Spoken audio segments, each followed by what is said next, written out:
Good evening, friends. This is Sagar here. Welcome to the GamePod studios for the second podcast. And today we have, as usual, with me Nishad, Hey everyone. Vishwajit, Hello. and Ali. everyone. So I hope you guys are doing well, and I hope you guys have also listened to the first podcast that came out a week ago. And we will link the description. We'll link the video link into the description, and you guys can surely give it a listen. And today we have gathered to discuss something that we've been kind of pondering upon since quite some time. That it would be really cool to kind of dissect what gaming is all about, and how do you dissect when a game is created. So just to kind of give you an example, how movies are made, right? Now movies have different aspects to it. There is action, there is emotions, there are characters, there is cinematography. All of these components make the entire movie watching experience something that is magical. With taking that example, today's topic is also something very much similar, and we're going to discuss the different mechanics of gaming. Now, in this, what we want to do is we want to kind of touch base upon what these different mechanics have to contribute to the overall picture, and what happens when we kind of build, when we deep dive into these mechanics of gaming. What we want to understand is, in our own experience, what we found really great, and what kind of was how the mechanic itself evolved over a period of years. So we'll start off with the first one, which is shooting. And what we want to understand is how these different mechanics, which is shooting mechanics within shooting, which could be aiming, which could be the animation of it. So if I have to ask, I'll start off with Vishwajit. If you had to kind of name a shooting game which stood out for you compared to all the other games that compared to all the other shooting games that you've played so far. Yeah, so my favorite shooter, at least in the last 4-5 years, I would say, is Overwatch. And probably the biggest reason is that every character, how different each character feels when you are playing with them. So for example, there's one guy who shoots a bow and arrow, there's one with a normal revolver, there are other characters that are projectile sort of bullets, you can say. So there's a rocket that travels quite a lot of distance, and you have to sort of be predictable as to where the enemy would be. So as a mechanic point of view, every new character that the game has introduced, every character has this uniqueness to it. So Overwatch is definitely my pick for this category, and one of the best things that happens when you play is if you hit a headshot, there's this clink sound that plays every time you hit a headshot. And the sound effect, the way they captured it was that the sound that the beer bottle makes when you open it. So they've captured that sound, except they have reversed the sound, and that's actually what you hear when every time you hit a headshot. So Overwatch definitely is my favorite. Nishad, what about you? Uh, Which shooting game stands out for you? so, shooting is obviously a very broad genre, but when I hear about shooting in games, my mind directly goes to first-person shooters. So, I started playing FPS majorly on PC when we used to play Counter-Strike or Call of Duty back in college. But I returned to FPS after a very long time with Call of Duty Black Ops 3, and it was a completely different experience.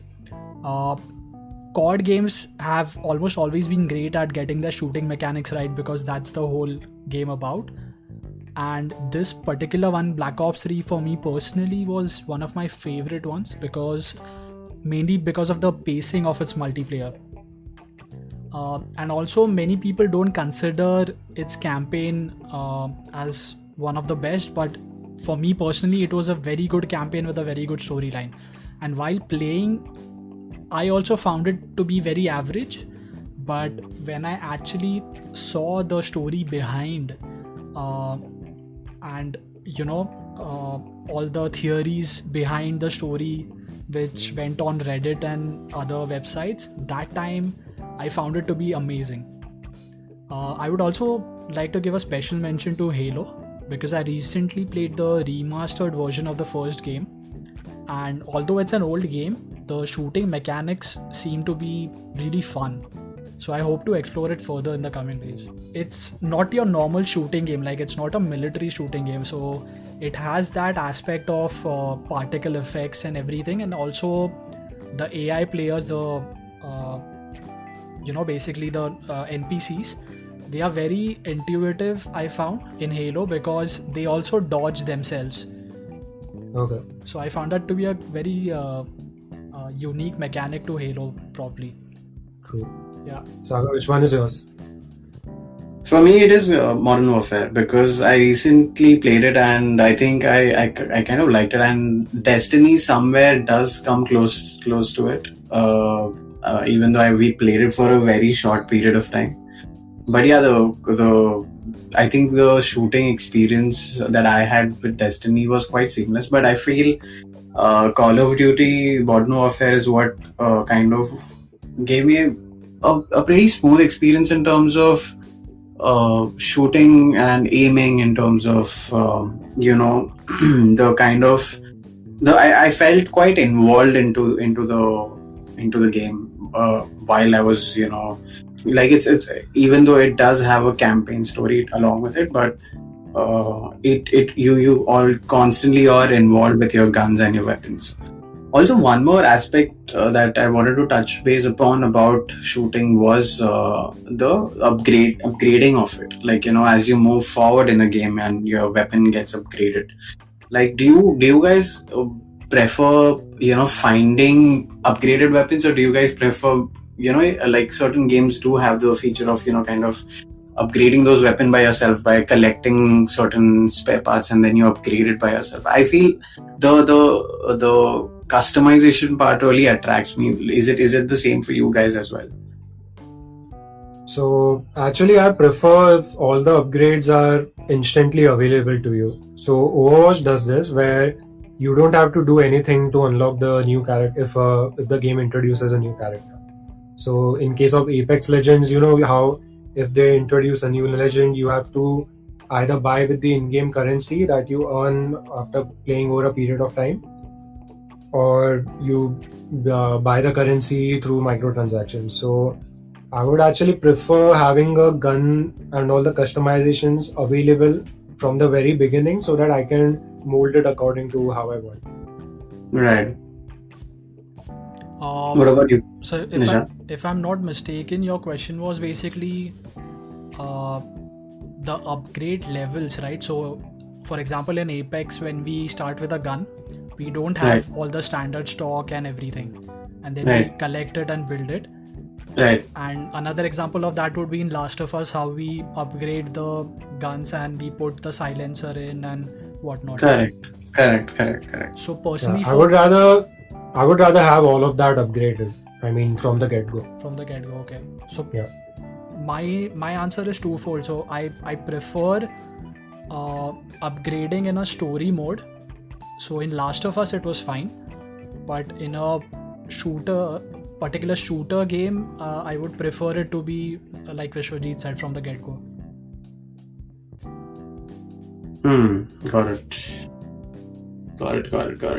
But also wanted to know, like, a very tough question actually here, and you guys can start ranting over here. Which is the worst shooting experience that you've ever had? this might be a little controversial, but it's Last of Us Part 1 for me. So What? even though I mean, it's a game known for its story, not really for its shooting. Right. So the story is good, the acting is good, everything okay, we all know that. But as far as just the pure shooting mechanic is concerned, it's just too clunky, man. The controls. I mean, if you're trying to headshot someone, it it's just a pain to get the crosshair right. It's just not very responsive, I would say, compared to. At certain instances, I felt it was dated. Yeah, and they improved a lot in part 2. The shooting in part 2 is much better, although it relies on aim assist a lot. Aim assist is way too strong in that game, but it's at least improved, I would say 50 to 70% over what part 1 did. Right. Online, like many players, they say it has a brilliant story, but the shooting is not that good. Yeah, I've felt that many times. I'm planning to actually replay both the games in a few months, just to see how different, what sort of leap part 2 did over part 1. Because if I play it back to back, maybe I'll be able to identify some more things. I like the archery part of part 1. I don't remember how it played out. I just remember normal guns being clunky, man. Especially, that level when you are upside down and there are a bunch of clickers trying to attack you and Ellie is trying to cut Joel down, so you have to defend her. Yeah. That was the worst shit. The number of times I died doing that, I don't even. But with the archery part, what I felt was I was kind of confused as to what is the impact. I always felt that it's not that powerful enough for me. I always thought it's just like good enough to make a little bit of impact on whoever you're shooting at on or aiming at on. It's more of a stealth, a ranged stealth weapon. You don't really have a lot of stealth weapons in the game. I mean, bow and arrow is one of probably the only weapon in that game. I don't remember very well, at least in part 1, where you can actually shoot someone at a distance and not alert the other enemies of your presence. Yeah. Right. Nishad, for you? So for me, I think this one is not really a surprise for anyone who has played it, but it's GTA. GTA actually tries to do a lot of things in a single game, which is not a bad thing, but because of that it does miss out on some aspects, and one of them is shooting. So although I like the range of guns and ammunition that are present in that game, but the shooting is not really, I don't really enjoy that in particularly in that game. So you mean all GTAs or any particular GTA 5, iteration? the latest one, yeah. Okay. Actually, Rockstar suffers the same for Red Dead as well. Red Dead is quite heavy on aim assist, just like Last of Us Part 2. So I know there are some hardcore people who always complain that the aim assist is too strong, but you can always turn that off in the settings. Yeah, but I think both of these games, whichever game Rockstar makes, they basically make like a shit ton of gameplay mechanics, so it's understandable that not all of them are specialized. Yeah, true. I think the next thing that we have to discuss is adrenaline infused the driving aspect of games, and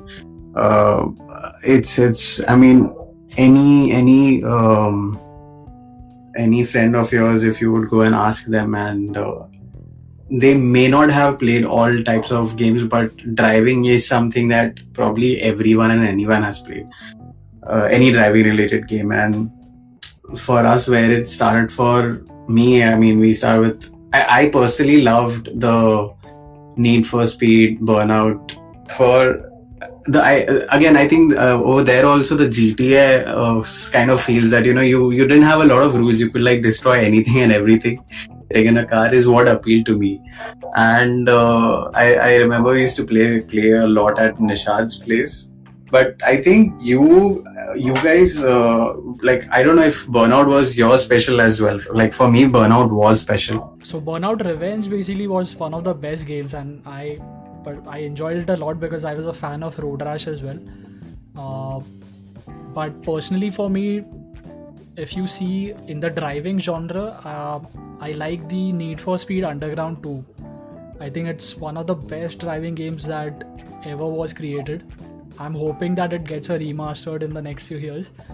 But it was one of my favorites, and I remember playing it on Game Boy for hours and hours. So it had these levels, just like you in football you have championship, then League 2, League 1 and Premiership. So there were these levels which you could top and get to the next basically the championship or the driving championship. And I used to start from zero and get to the top like 3 or 4 times at least. I've done that. Apart from this, I think GTA also gets its driving right. So just giving credit where it's due. I mean, everyone may not agree with this one, but driving in GTA is very intuitive. And I love how the progression of speed ultimately causes your peripheral objects to blur out in the game. And that's a really cool effect. I think Also, I enjoyed NFS Carbon quite a lot, mainly because it had these canyon races that you could do, which was sort of the boss level of the game in the story mode. And the object, you had to do 2 runs in the canyon. One time you were ahead of the car, and one time you were behind the boss guy. And the objective wasn't to get past the guy; it was actually to keep as close as possible to him. So the points accumulated based on how close you were to the guy in front of you or the guy behind. So it was one of during the canyons. It was probably the first game where which made me actually use the handbrake. So that was quite a bit wow factor for me at the time. So if I remember correctly, I think Carbon was one of the PS3, the games that NFS games that came on PS3, right? 2. Or was it 2? Yeah. So it was the kind of the next gen NFS. That It came was a sequel to Most Wanted as well, and Most Right. Wanted was probably one of the most favorite or beloved NFS games by the mass. The way that you described that, right? I just remembered playing Carbon, and I felt that it was very highly, very inspired from Fast and Furious Tokyo Drift, because it had those mountains and you kind of dragged into it. I mean, I just remembered the final climax scene of that movie, and I felt that while playing NFS Carbon back in those days. Yeah. And the entire game took place at night. There were no races in the day. But my Carbon is just something that I remember fondly. But my favorite game that does driving right, I would feel, is Dirt Rally 2.0. Because it's just so bloody hard and it's so real to like normal driving, that I haven't really seen any other game do that. Or maybe there are some games, but I haven't played them. But normally, you are used to just pressing the button all the way down and accelerating. And when it comes to braking, you apply brakes all at once on your controller. But if you do that in Dirt Rally, the game punishes you. So you not only you have to control your accelerator, how much you are putting pressure on the triggers, you have to do that for the brake as well. And handbrake is, if you use your handbrake, it's as good as giving up whatever time you are trying to set. Yeah. Something very different from the normal driving games that I've ever played. So I feel Gran Turismo is another game that has kind of evolved over the years, and I think the franchisee also has come a long way. Plus, I don't know if you guys are how involved are you guys in, but I think Gran Turismo also has this huge online community where a lot of people they actually drive. Play that game with the driving simulator, which is quite difficult and quite expensive for people to invest in, where a lot of F1 drivers who practice on it. But yeah, I think Gran Turismo also kind of, for me, is a game that comes in that level when it comes to some of the best driving games that I've experienced. And also, it feels quite, competitive is what I mean, the storyline is also quite competitive. So for me, it quite, it's not just like, you just start the game and you just start driving. There's a good storyline also to it. So which kind of makes you be more immersed into the game. I think Ali, Ali also has something to say on Gran Turismo. Yeah. So there's a fun fact about Gran Turismo that I read online. So it was developed in the early 1990s, wherein a team of 7 people developed this game, and I believe it took around 5 years to complete the whole development of this, which I think is awesome for a time frame that we are talking about. I didn't know it was quite. I mean, this old that it was developed in 1990s. Wow. Fun fact, actually. But would you invest in a simulator if like for a driving game? Like If I had throwaway fuck you money, definitely I would have.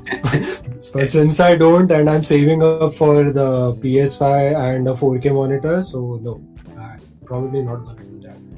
But I think simulator games get pretty boring very, very quickly. I mean, you'll enjoy maybe 1 or 2 days with it, but then it'll get boring. So because there is no fun element to it, right? I mean, if you're into that sort of thing, if you are really hardcore into it, then it's for you. But for any casual person, I don't think so. You have to be really passionate about, let's say, driving, or as recently the flight simulator that came in. Like, you have to be really passionate about flying an airplane and firstly knowing how to fly an airplane to enjoy that game long term. So, worst games, go. Worst driving games, Sagar. Far Cry 3. Yeah. But Far Cry, I rarely actually drove the car in Far Cry 3. No, there is quite a. Yeah, there is, but I didn't really drive a car for the longest time. I usually used to go on foot everywhere. No, for me it was really bad. Yeah, I know. You? Vishwaji? Mine is Watch Dogs 1. Hands down. I mean, the driving was so bad that it just put me off the game completely. I probably played it for an hour or two, but the driving was just not there for me. I think Watch Dogs 2 improved a lot on it, but I don't know. I never really got into that whole franchise. So for me, the absolute worst driving game is Need for Speed Undercover. I remember this came on PS3, I think, and I didn't have a PS3, so I played this at my friend's place often, and it was just, the driving mechanic just felt weird and it was deliberately difficult. So you know how FIFA gets quote unquote real every year. So it was similar like turn for the Need for Speed franchisee, and it just felt very bloaty. So with that subtle comment on FIFA's gameplay, we will be pausing the first part of mechanics of gaming, and there are 2 more mechanics that we will be discussing. However, that is something that we have reserved for part 2 of this episode. So thank you all for tuning in to the GamePod Studios.